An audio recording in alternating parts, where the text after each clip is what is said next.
सच है भगत जी, इधर नहीं जाना आपको। क्यों? क्योंकि ये बहनों का पंडाल है, उधर बैठ के भाइयों वाले पंडाल में सत्संग सुन लीजिए।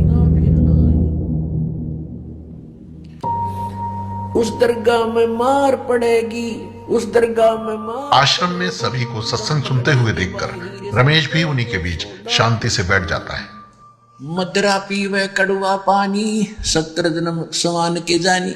ओए, एक बार शराब पीता है तो 70 जन्म कंटिन्यू कुत्ते की योनि में जाओगा एक बार। और जिसने बोतल की बोतल खाली कर रखी है उसका तो पता नहीं 1000 जन्म हो गएगा, 2000 जन्म कुत्ते के। और कुत्ते का जन्म तो एक कब तेरा। अब तो अफलातून पी के घुटी लाकर शराब की और टीटी पाक जाए और पत्नी रोवा खड़ी खड़ी कि ये रोटी खा लेना मरेगा। वह थाली लेकर जाएगी, रोटी खा लो, और वो मारेगा ठोकर, दूर आ जा। वो पड़ेगी सारा दूर जाके पड़ेगा भोजन।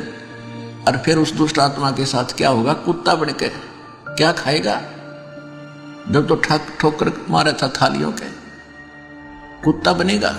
और फिर भूख लगेगी, सारी रात भौंकेगा, गली में पड़ेगा गर्मी सर्दी में। सुबह उठते ही कहाँ जाता है कुत्ता? रसोई में। मैं कहा उसने भोजन की, ऐसे ऐसे कर सीधा जाएगा जैसे कोई टोकनी है, कोई नहीं, कोई भूख लग रही, डट्टा जाना।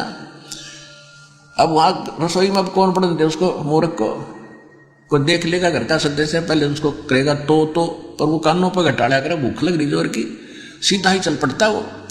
फिर उठा कर लठ उसके कड़े में ठोकेगा कमर में, फिर ट्या ट्या ट्या करता जाएगा गली में।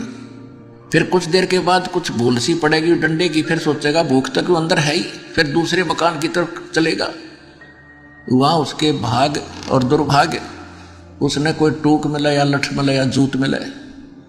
जब वहाँ भी उसकी सेवा लठ से होगी तो फिर वो प्रयत्न छोड़ देता उस दिन का। फिर वो बाहर भागता जंगल की तरफ। वहाँ क्या खाता है? टट्टी खा के आता है। अर्ध पी के शराब मारा था ठोकर। तो ये कर्म याद दिलाए जाते हैं।